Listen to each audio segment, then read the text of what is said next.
We're good?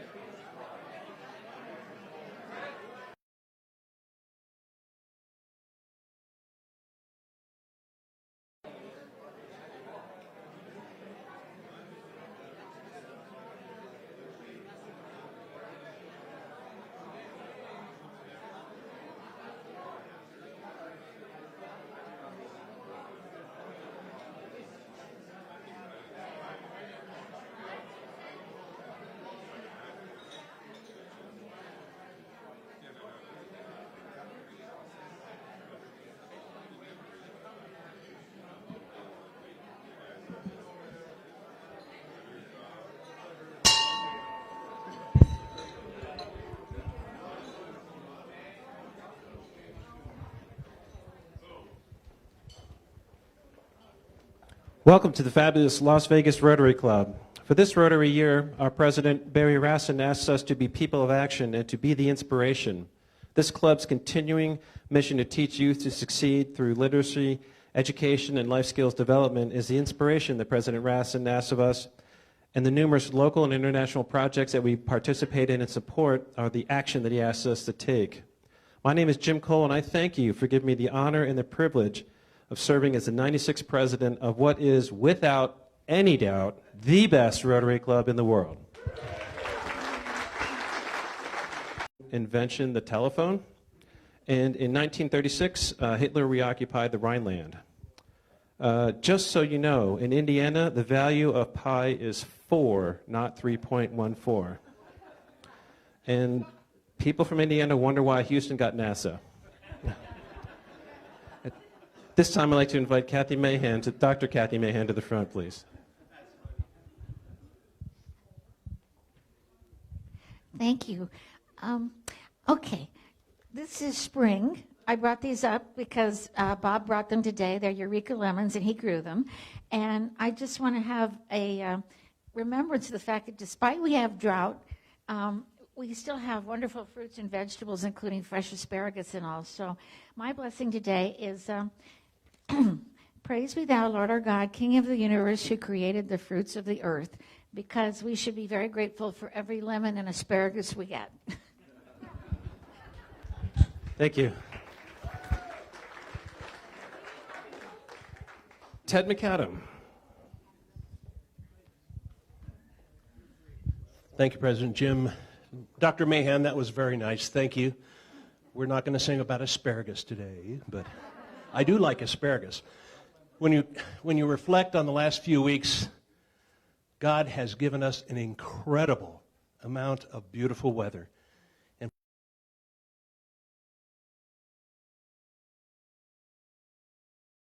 beautiful for spacious skies, for amber waves of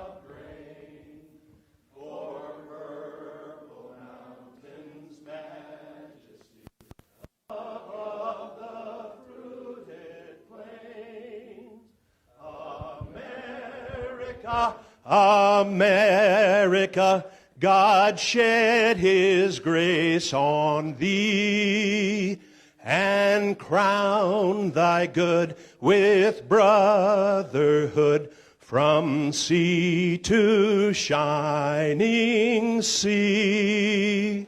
God bless America. Thank you. Please join me in the Pledge of Allegiance. I pledge allegiance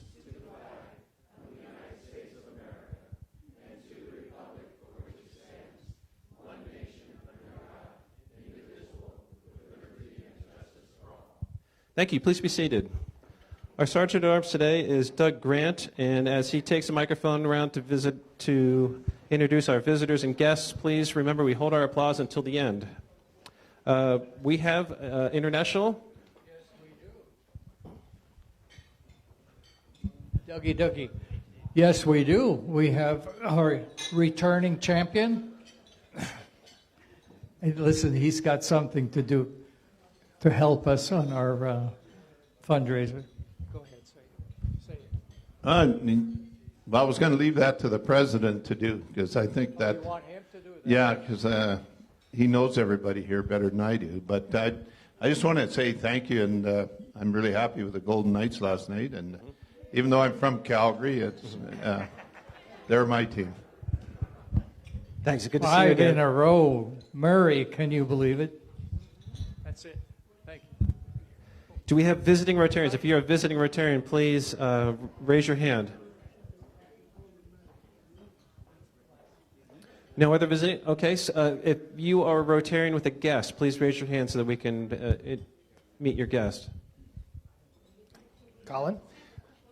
This is my relatively new friend, Colin. Met him through some business networking stuff and told him that this is another thing that he should be doing, and he was gracious enough to come with us this week. Welcome. Colin. Other guests of Rotarians?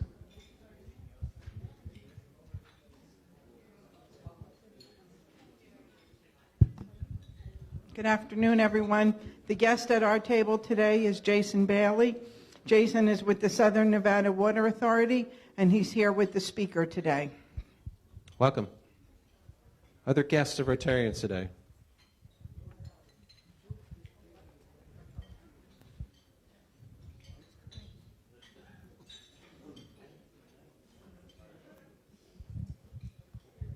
Thank you. Concrete Accessories is one of the oldest Las Vegas family-owned businesses, and their controller, David Bloomquist, joins us today.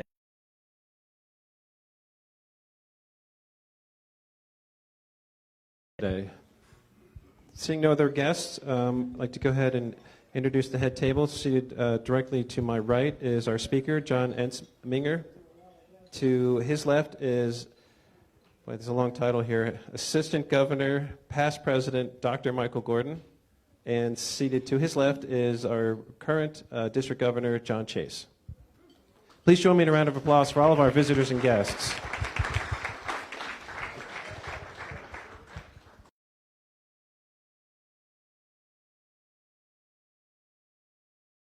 And Tina Bishop. The greeters were Sidra Kane and Renee Gamero. Invocation was Dr. Kathy Mahan. The song leader was Ted McAdam. Teardown is Carrie Groh and Tony Kern.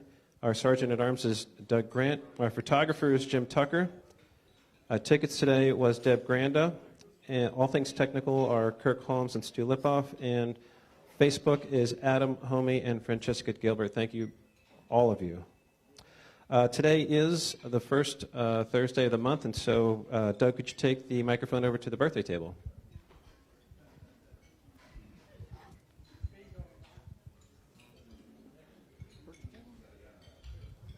Well, me being the photographer, but not for as long as I've been a member of the club. I'm Jim Tucker, joined in 1992. Jeez. And he knows how to use a camera. Anyway, I joined in 92 along with Jim Hunt and Russ Swain and Tom Brooker. We had our orientation at the Circus up in the hotel. That was a long time ago. X25 Club president. Took 2 years for me to get out, 25 Club. And was president and on the board 2002, 2003. And I must say I've got more friends out of Rotary than any other organization I've ever belonged to. So thank you all. Thank you.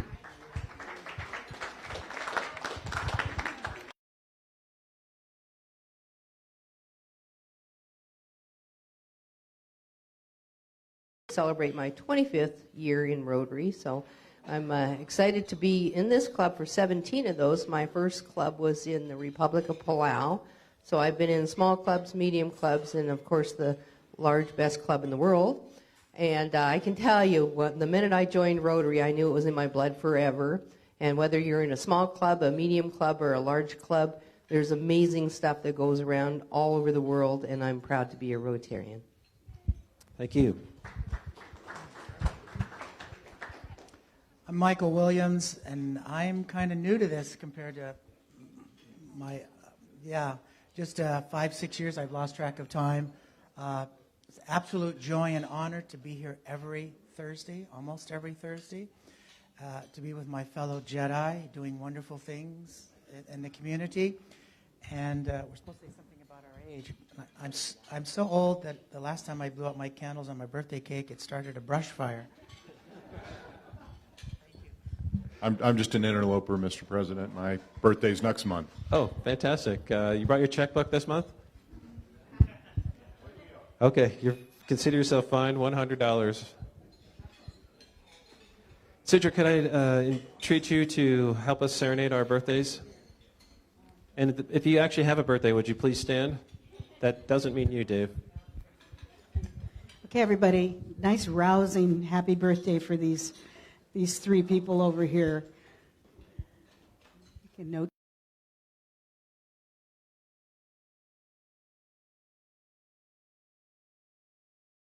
To you, happy birthday, dear Rotarians.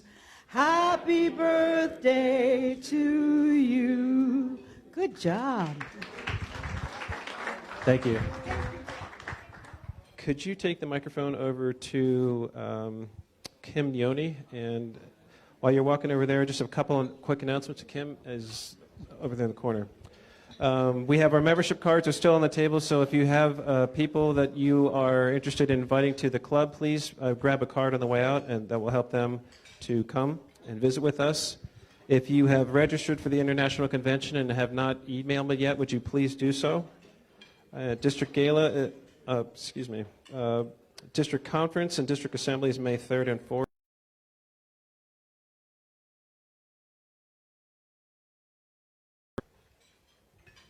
Kim. Yes. Would you like to tell the club what you are going to be doing on April 22nd at 8:30 in the morning? So, on April 22nd, 8:30 in the morning, myself, Janice Linke, and our President-elect Jacqueline, we're going to be over at Channel 13 in the Morning Drive Show promoting our upcoming fundraiser, Cuisine and Octane. So if you're up that early, please tune in to Channel 13 and watch Jackie, Janice, and I promote our club, and we're hoping that will be part of the series of Media Blitz that will help us get more folks to show up at the event. And if you're not up that early, if you would set your DVR, that'd be fantastic. Yes. Thank you.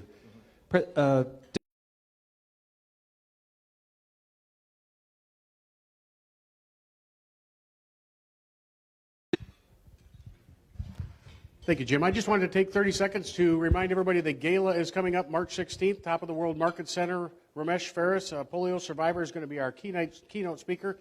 I have to turn in food orders on Monday, so if you're inclined to want to attend that event, please get the DACDB registration.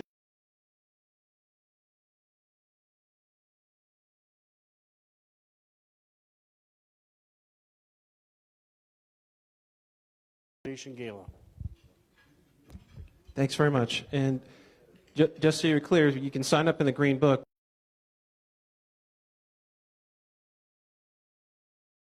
A component which is registering.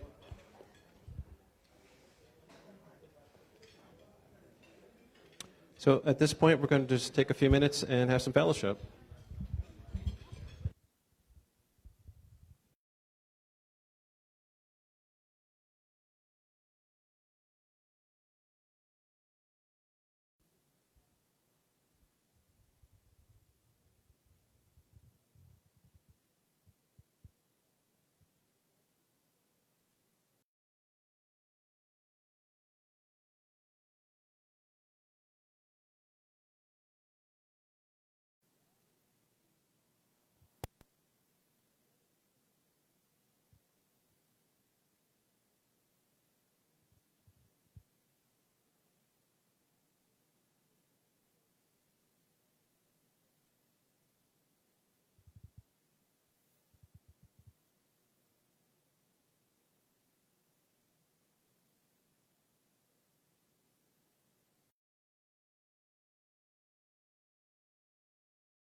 hand Aaron the microphone, please. Aaron's got an exciting new project to talk to us about. Oh no, I have to find the thing that I don't know anything about. Okay. Advanced Technologies Academy is having a college and career fair. Are you writing this down? Tuesday, April 9th. Tuesday, April 9th, from 9 to 12 p.m. And, hey, how you doing, buddy? They need specifically people who are willing to come and share information about their profession with the students. So if your ego is large enough, you should be able to... See, I thought of Russ, too, and I'm new here. Anyway, yes, so there's some information. You need to contact Mrs. Moore, and Bill Houghton has all the information, but he's not here today. So I am the one delivering you this great message. Thank you. Great. I would just like to make two brief announcements. First, we're still working on our People of Action campaign, so if you could send pictures to myself, Francesca, or Adam. We are in the process of rolling out the stock Rotary People of Action slides of us, so we can, make ourselves famous on the internet. So please do that. It's really important. Yes, Francesca?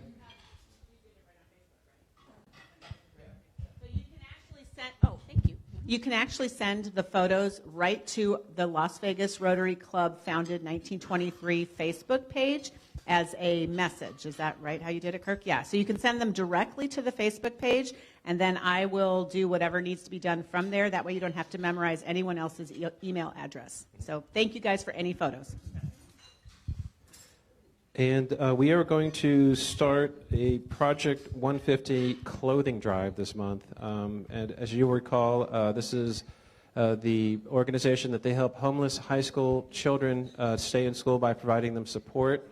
And so we are specifically looking for underwear, bras, and toiletries for these kids, because those are the items that they go through the most and have the most need for. And it's quite easy to go through and donate clothes out of your closet, but they need new underwear, new socks, new bras for the kids so that, that they have clean undergarments to wear to school, and then, of course, deodorant and shampoo as well. So Kim Neone and the 25 Club are going to be collecting it, and then we'll have announcements in the next few weeks. So for this month, just please remember, if you're out shopping, pick up, underwear, socks, bras, and toiletries for these kids. They're homeless kids who are staying in school, and this is something we really should be supporting. So thanks for that. With that said, with all hesitation, I ask you to take the microphone to Assistant Governor, past President, Dr. Michael Gordon, for an announcement you should all ignore. This is so appropriate today, especially since we have the Water Authority in the House. As you know, towards the end of June, we are going to celebrate President Jim's achievements by properly debunking him. So, in the words of our president, it's going to be huge. Huge. There's going to be so much water. It's going to be the best water project ever, right?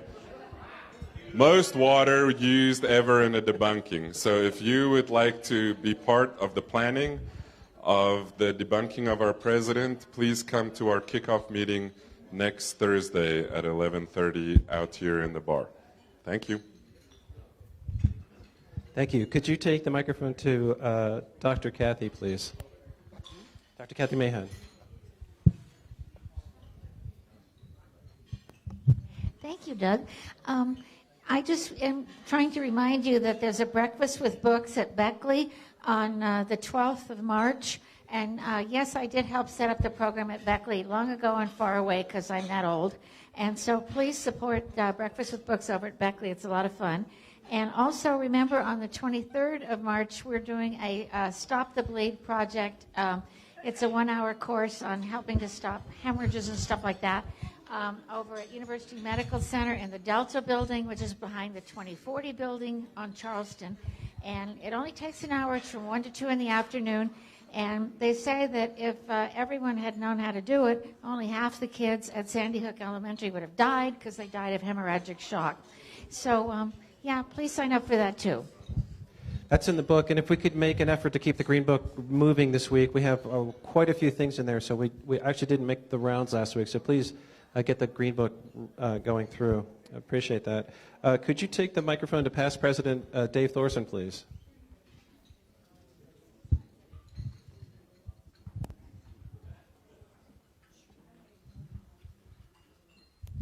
Good afternoon, everybody. March 28th, we will be doing the Wetzel Awards at Nellis Air Force Base. We'll be honoring 5 airmen. And if you've never been out to one of these, or even if you have, I encourage you to come. It's really great. It's amazing to hear the stories of what these young men and women are doing on a daily basis to keep us safe. But also, most of them are that win Wetzel Awards anyway are involved in different elements of community service. And so it's real impressive what they're doing. So come on out. That'll be on the 28th after the Rotary meeting. And since you've already fined me, I'm going to do a shameless plug here. Double fine. Are you going to double it? Well, that's all right. May is Military Appreciation Month. And so if any of your businesses are interested in doing any kind of a military appreciation promotion in conjunction with the USO, please contact me. Thank you. Thank you. Could you take the microphone to Carrie, please? Carrie Grow.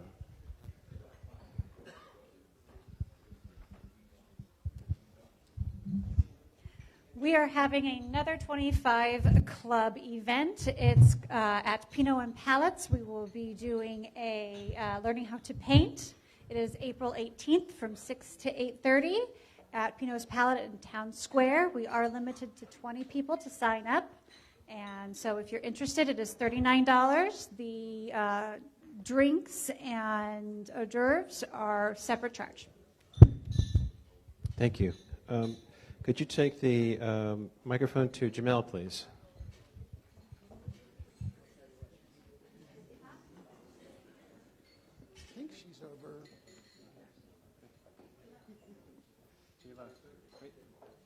Right behind you. Directly behind you. Ah, there you are. You're up for an announcement. Oh, the what? Sorry, guys, I got caught off guard with my agenda. Anyway, I've been missing in action for like a month, I guess, for 4 meetings. Mm-hmm. So I think I have to announce about the RILA. So far, we're still looking for volunteers for, what do you call this? Facilitators. Facilitators, yes. It's going to happen on March 29th to the 31st. It's going to happen in California, in Cedar Crest facility. What else? Yeah, it's training for 56 graders. And yeah, if anyone is interested for all information, so you can actually log into the District 5300 website or contact Bill Houghton for any other information. Thank you. Thank you. Thank you. Could you take the microphone to Jerry, please? Oh, wrong Jerry. Is this the Jerry you want? Not unless you have your harmonica. Right behind you. Oh, I know. Oh, well. It's highway cleanup time again this Saturday, 9 o'clock. We're expecting good weather. Hope everybody shows up. There's brunch afterwards at my house. David had hired Aerosmith, as you know, but they're not coming, so I'm going to be showing Lawrence Welk remakes.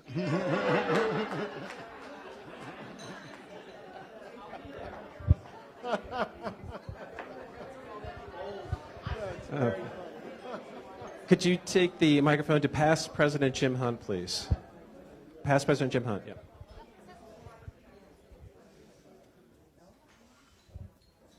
Thank you to President Jim. Fellow Rotarians, I'm really looking forward to hosting as many of you as we can next week at my home a week from tomorrow for the 18th Cigar Fellowship, and this time in conjunction with the family of Rotary. Want to thank a few people already. Karen Wisenhunt's been great at putting a lot of that together with the family of Rotary for our potluck food that we'll have there. We'll have wine tasting on the inside. I want to thank Renee, our new member Renee, he's going to donate a cigar ashtray, a nice cigar ashtray for our raffle. We've got other prizes. We've got a Gurkha backpack, some cigars. If any of you would like to donate for our raffle, we would, of course, take that happily. Karen's also donated a couple of nice things. In particular, we could use some nice bottles of wine if you'd like to bring next Thursday, and I'll be happy to take those and have them for the raffle. If you are a beer drinker, we normally tell you to bring your own drink, your own beer, with a little twist. If you got something special you want to bring, that's fine. But I'm going to have, thanks to Mr. Krobe's donation, Alaskan Amber on tap at my house, at my keg. And we'll also have, thanks to a friend of mine at Budweiser, donated some Bud products, Bud Light and some Ultra and some IPA beers. So I think we'll be set on beers if you need beer. We can make it green. I've got green food coloring, so we'll be all set. But please make sure you sign up in the green folder going around. Right now, it looks like we might have one of the largest attendance if everybody comes. We got about 50 people signed up already, so it should be a really good time. A week from tomorrow, and if we just got to get that rain out of the way, it should be a nice night. Excellent. See you then. Thank you. I'd just like to remind everybody, if you are looking to up your Paul Harris, we are doing the club matching till the end of the year, so we match you 1-for-1 on points. At this point, I would like to invite up Rosalie, Hedrick, and Murray.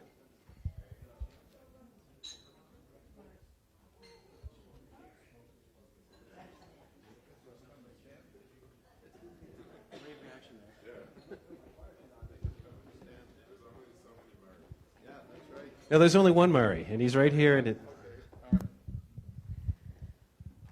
Hello, everyone. So I am going to plead mercy for your help. We have a car show coming up, which you all know about, which is April 27th. And so far, we have sold about 10% of our tickets, which is 300. We've only collected a certain amount of money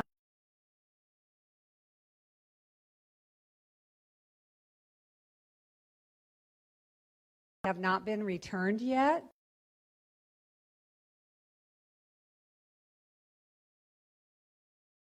Event to be successful, we need to know how many people are attending. Number one, the food and the furniture depends on it, and we have to have time in order to get those things lined up with the vendors. So I ask all of you, please, if you have your tickets, please get them back.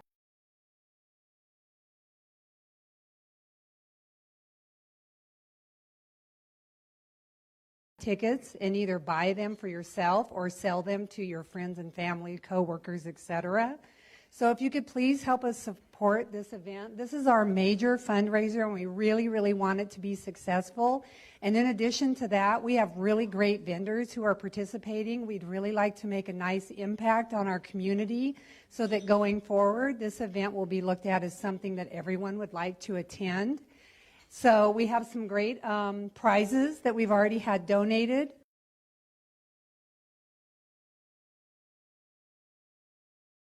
You will be in the main drawing, which will give you a $500 value, which is our hot air balloon. So that's something that you can tell your friends and family about. But anyway, I'm asking everyone, please help me support our club and help our committee support our club. Thank you for that. And then also Murray would like to let everyone know that he's stepped up to the plate and he has given us $600 for 10 tickets. So we'd like to see somebody else match that if you don't mind. I'm just a firm believer. I'm on the membership committee in our club, and we're about the same size as you, and we go from 150 to 138 and then back, and it's been going on for years because we had an aged club. And we're slowly working our way out. But whenever I see membership initiatives to help a good club, there's something just in me that says I got to help a little bit. And you guys have all been so good to me here. So I thought it's a good chance to, here's 10 tickets, match it up. It's a good day to do it. So is anybody going to step up the plate and match his 10 tickets? I'd like to see a show of hands, please. No? How about a few? You guys have bought, you want 4 additional or you already bought 4? Okay. Does anybody else want to? Karen? Pardon me? Thank you. Does anybody else? You will? Okay. Is somebody taking notes? Who else? Karen's doing 4. Who else is going to buy tickets? Anyone else? That's 6. We need 4 more. Come on, you guys. Help me out. Okay. We'll try next week. Thank you for helping. Oh, Jim Cole will take the other 4. Thank you.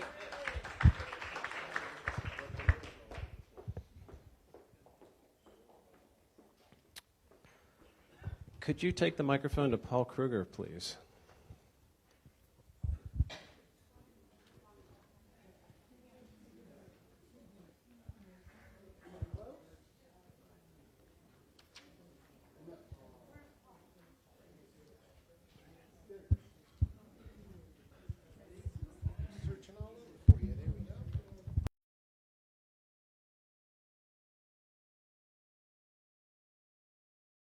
Do you have something you want to share with us?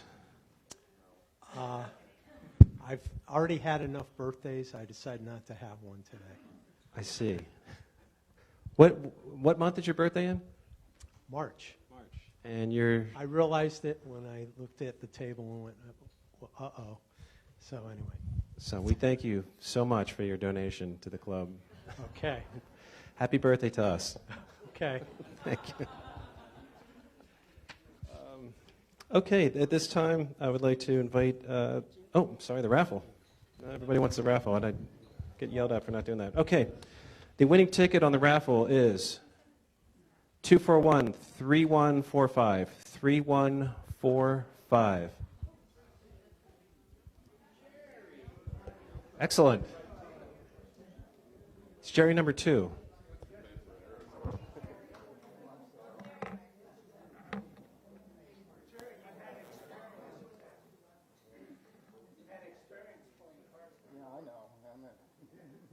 Pull the right one.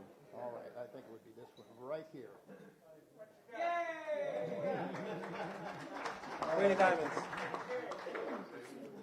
Tear that up. Jerry, hold on. Oh, thank you very much. There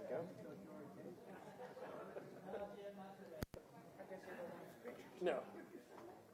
Anonymous. For the Lowry Spucks, it's 241-3195. 3195.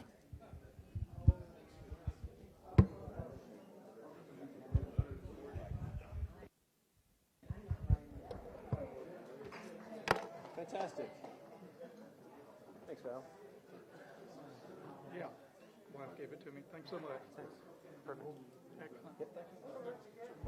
Okay, now I'd like to invite Tina Bishop up to the front, please.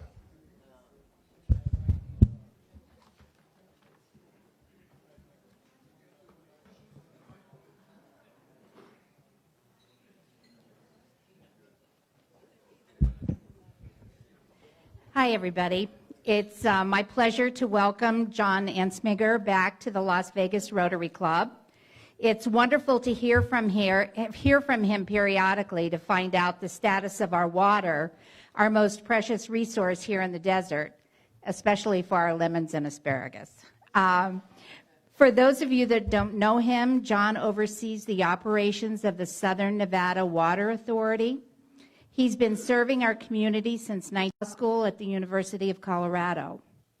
While still in school as a third-year law student, he interviewed with the Water Authority and was hired. His first job as part of the general counsel team brought him to Las Vegas. He is here today to talk to us about what part we play in the future of water here in Las Vegas. I present John Ensminger.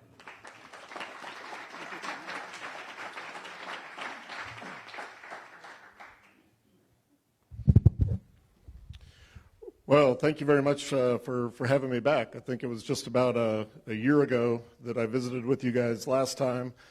And some fairly important things have changed, but we're still in good shape. So I'm just going to kind of launch in. people don't think too much about the Water Authority. At least we hope they don't think too much about the Water Authority, because generally, if we're in the newspapers, it's not really good news. Nobody gets a bill from us. People get a bill from the Water District or the City of Henderson or the City of North Las Vegas. So we just try to make sure the community has a safe and secure water supply. So we have, 5 basic jobs. We coordinate conservation in Southern Nevada. So we don't regulate people. We don't tell people what they have to do and whatnot, but what we do is come up with a uniform plan so that the same rules apply in Aliante and Summerlin and Anthem, right? So across jurisdictions, everybody has the same rules.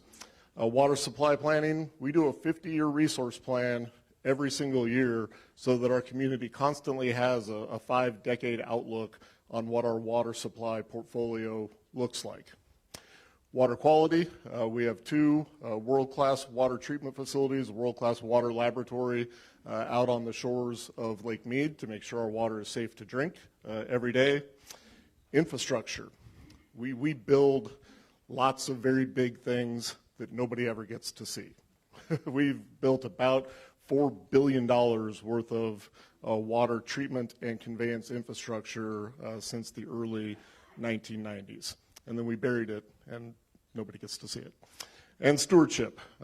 We take care of our water supply. We coordinate the efforts to restore the Las Vegas Wash. We participate with the Las Vegas Valley Water District at the Springs Preserve, really taking care of our community's resources. So it all comes down to we have one job. We're responsible for the water supply for 7 out of every 10 people that live in the state of Nevada, 24 hours a day, 365 days a year. And people think Las Vegas uses a lot of water, right? You probably have friends and families from different parts of the country that say, oh, Las Vegas, you got the fountains, you got you waste water. We don't. For 73% of the population and 76% of the state's economic output, we use less than 5% of the state's water. If you break that down to the resort community, people want to talk about all the hotels and how much water they use. Our resort industry in Southern Nevada uses less than 0.1% of all the water available in the state of Nevada, and in return for that generates 25% of the direct employment in the state, not in Clark County. We are, however, heavily reliant upon a single source. 90% of our water comes from the Colorado River and Lake Mead, the other 10% coming from the local groundwater supplies. And as anybody who's visited Lake Mead since the turn of the century knows, that single source of supply is imperiled. There's no other way to put it. Since 1999, the surface elevation of the lake has dropped about 150, 160 feet, as you can see from the picture of the boat down there. And this is just the tail of that tape, right? So we went into the turn of the century with the lake basically full, at about 1,220 feet above sea level. Had one really nice year in 2011 that saw a spike up, but other than that, it's been a pretty steady decline over the course of the last 18 years. Note the red line there is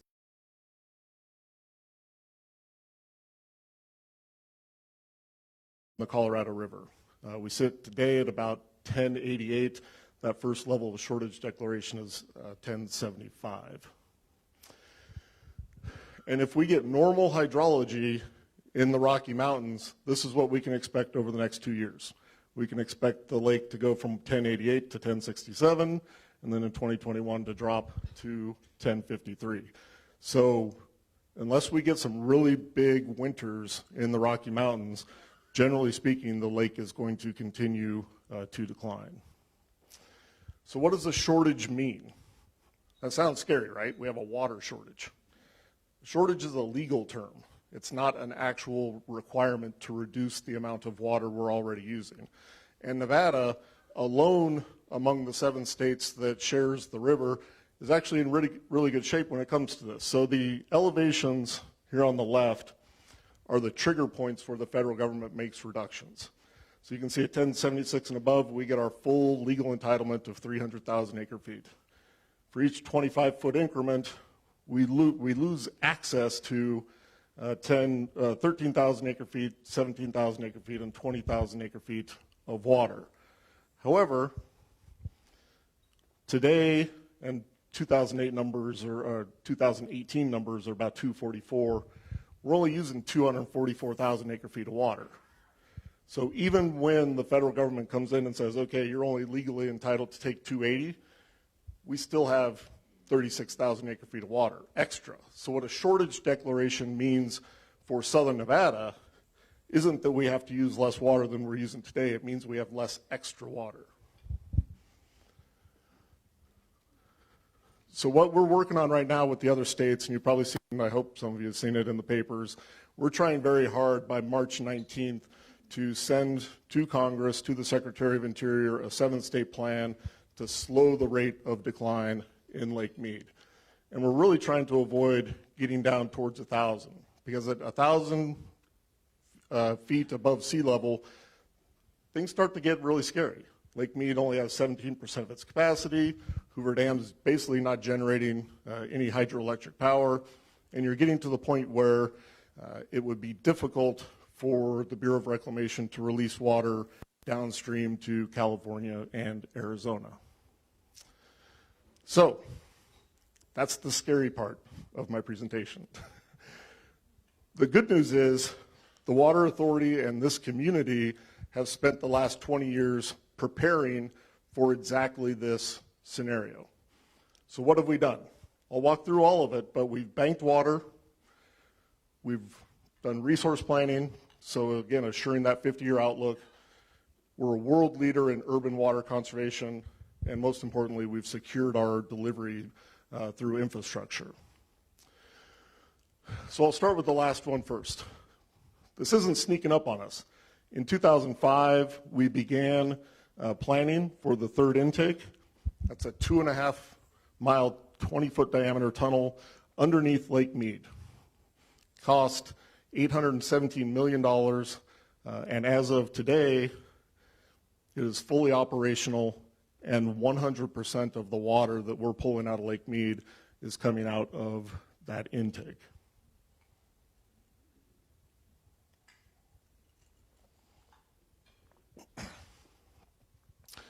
Secondly, pumps push. They don't suck, right? So your pumps actually have to be submerged in order to push water out of Lake Mead. Today, as we sit in this room, our two pump stations, the green and the blue, the pumps are submerged at 1050 and 1,000.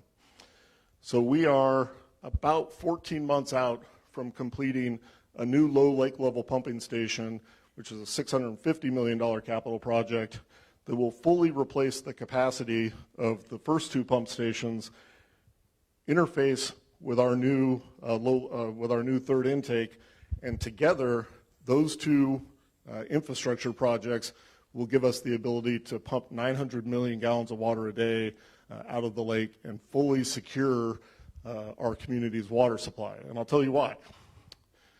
You see, our new pumps will be down at elevation 875.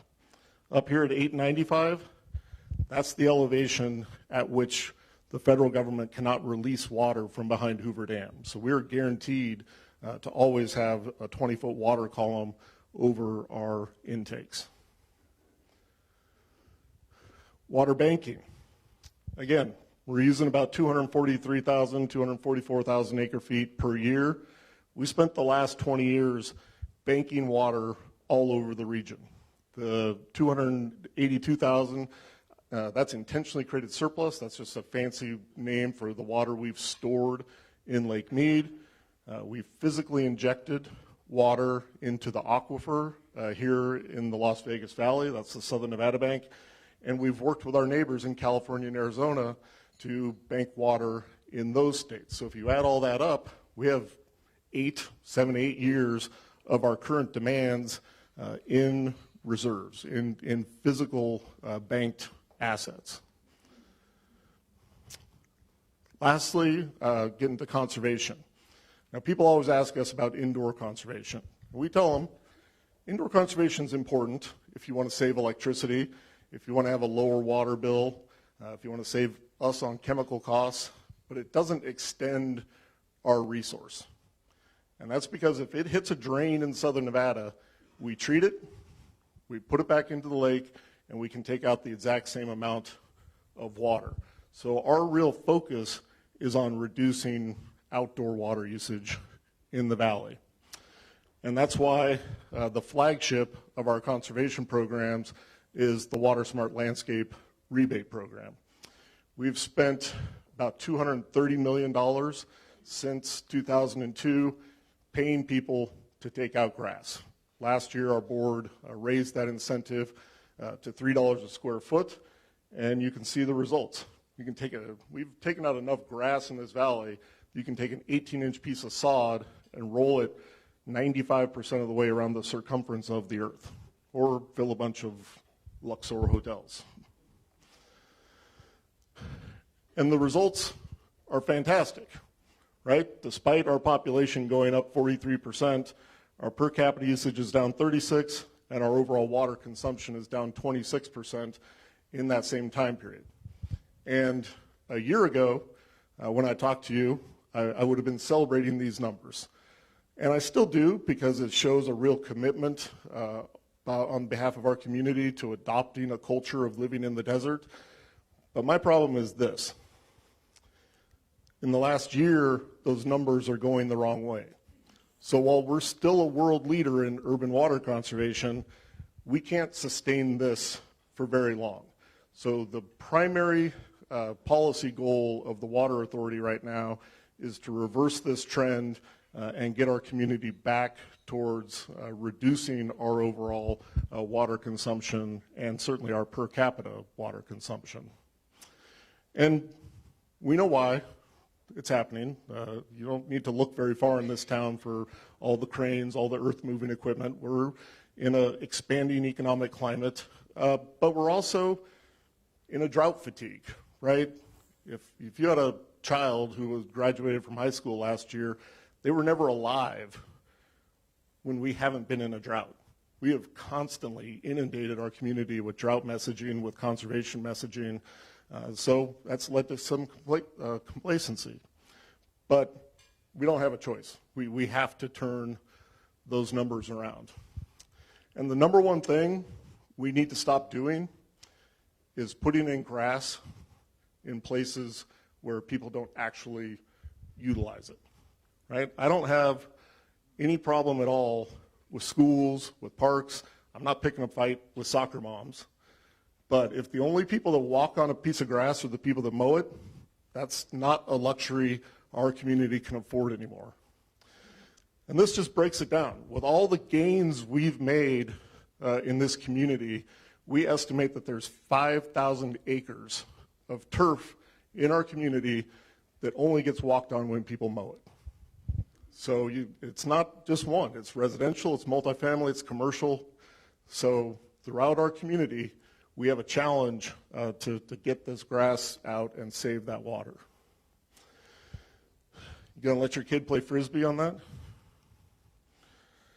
So what this shows is just the overall water usage declining with the population continuing to go up. And this is what we're asking. We're asking our community, we're asking groups like the Rotary to be a part of a coalition, to be a part of the answer. Because if we control our demand management, our community doesn't need any new water supplies. We don't need to build a groundwater project. We don't need to invest in a desal facility.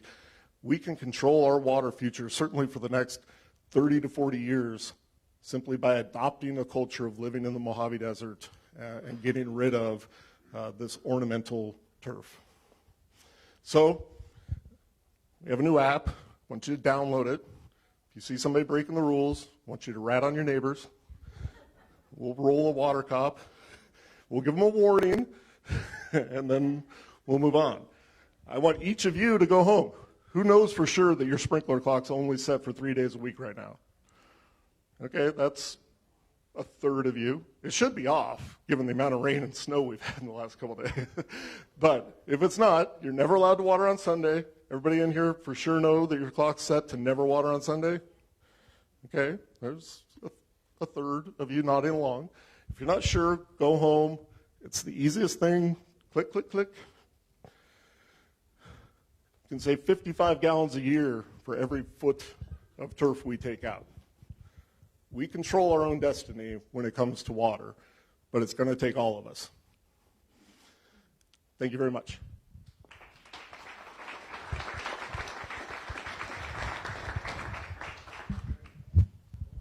Hello. Thank you so much for being here, and I will vouch that I just got the rebate from Southern Nevada Water Authority for the replacement of my grass with decorative turf. It's very lovely.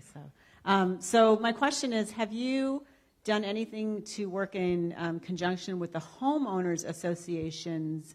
Because most of the decorative grass is in front of what, the monument signs coming into neighborhoods where no one really walks. Their park areas are okay, and they're little, where the kids tot lots and things like that. But those monument areas, a lot of them have grass. They're constantly overwatered. When I'm showing houses, I'm always amazed at, gosh, how much water are they using? So have you done anything with the not necessarily the ombudsman's office, but someone connected to the HOA management group that could help you with that?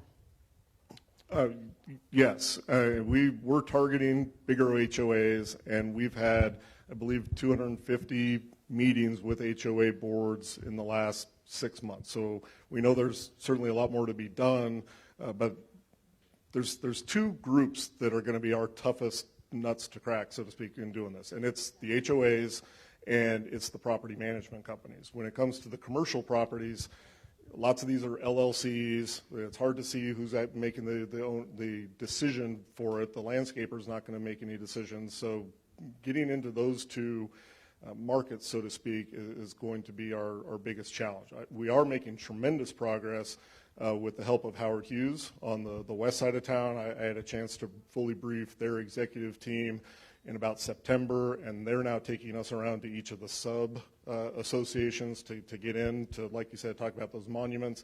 I heard yesterday they're taking the turf off the monument in the middle of Summerlin Parkway, which has been a huge burr under my saddle, if you will, because I always think about the poor guy who has to, get the lawnmower across a highway, lift it over a crash fence, and mow the monument in the middle of the highway.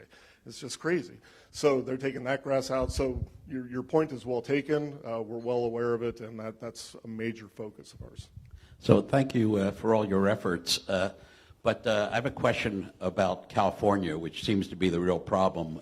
We seem to have an unfair allocation at one level, and then 80% of the water used in California is used for low priority agricultural things. Is there anything that you know that's underway, either through your efforts or within the government, to reallocate the water more fairly based on population, and to get California to stop wasting 80% of their allocation for this agricultural debacle that they're doing there? Well, to the first question, what I would say is I believe we are achieving via negotiation what I don't believe can be achieved by reallocating the river. The deal I talked about earlier that I expect to be forwarded to Congress by March 19th basically establishes when everybody has to use even less water. And California, for the first time, is going to be a part of that deal so that they know at which elevations they can't take their full legal entitlement. Because simply thinking about trying to reallocate the river, I'm somewhat of still a believer in our democratic institutions. But to do that, what it actually takes is 7 state legislatures have to approve an amendment to the compact, 7 governors have to sign it, both houses of Congress have to approve it, and the president has to sign it. Also, 6 states can get less water and 1 state can get more. Life isn't long enough. So we have to work with our partners on the river in order to have a management plan that works for all of the states.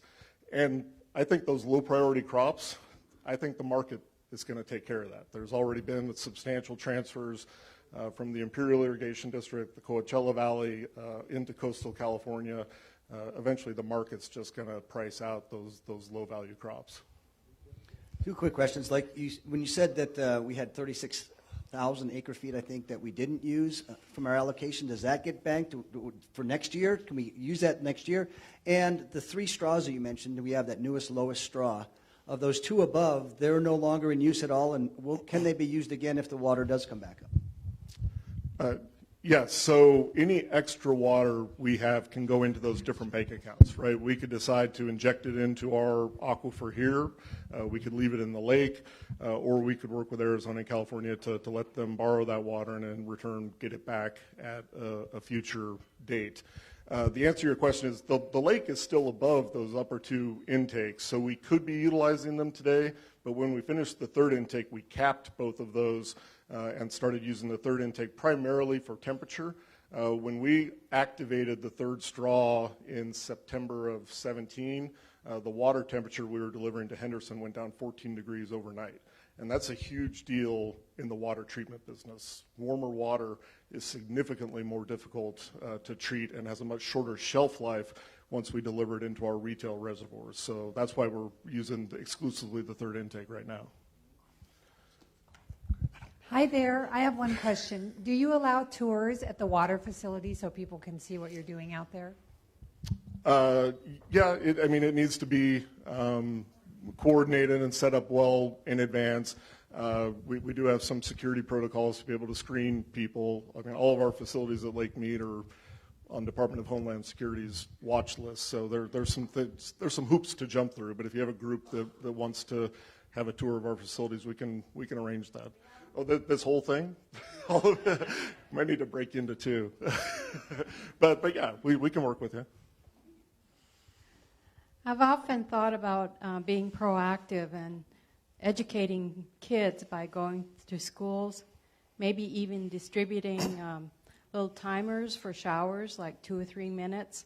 And if the kids bring those home and educate their parents, it starts there. No, I absolutely agree, and we've actually done a pretty significant amount of outreach in the K through 12 arena. I don't know if anybody's been over to see it yet, but we just opened the Waterworks exhibit at the Las Vegas Springs Preserve, and it's adjacent to an actual operating pump station, and it's, I don't know, 4,000 or 5,000 square feet of exhibit space showing how our water comes from the Rocky Mountains and how we treat it, basically from the mountains to your tap. And we have a goal of moving 7,000 fifth graders a year through that exhibit, because we really feel like that's about the age when they're going to go home and be opinionated about it.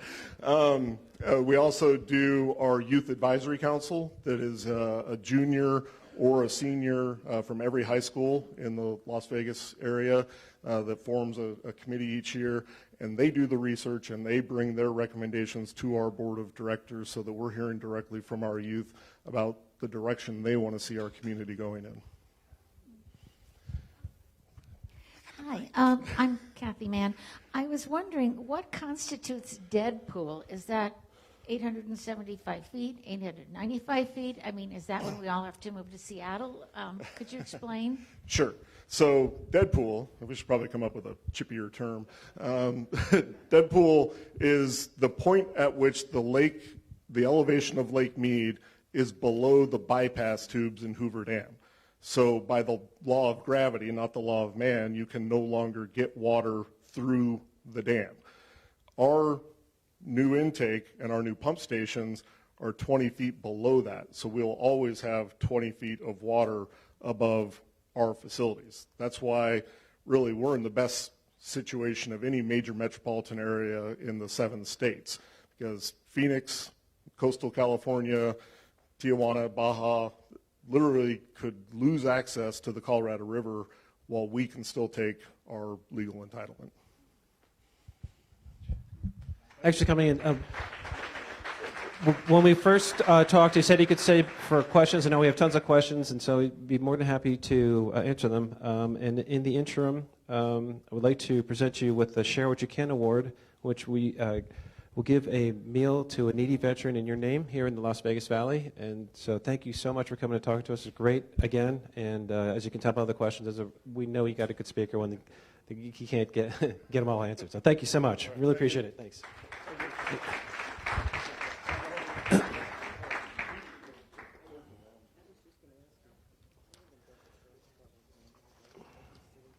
Okay, as we leave today, let's go forth into the world in peace.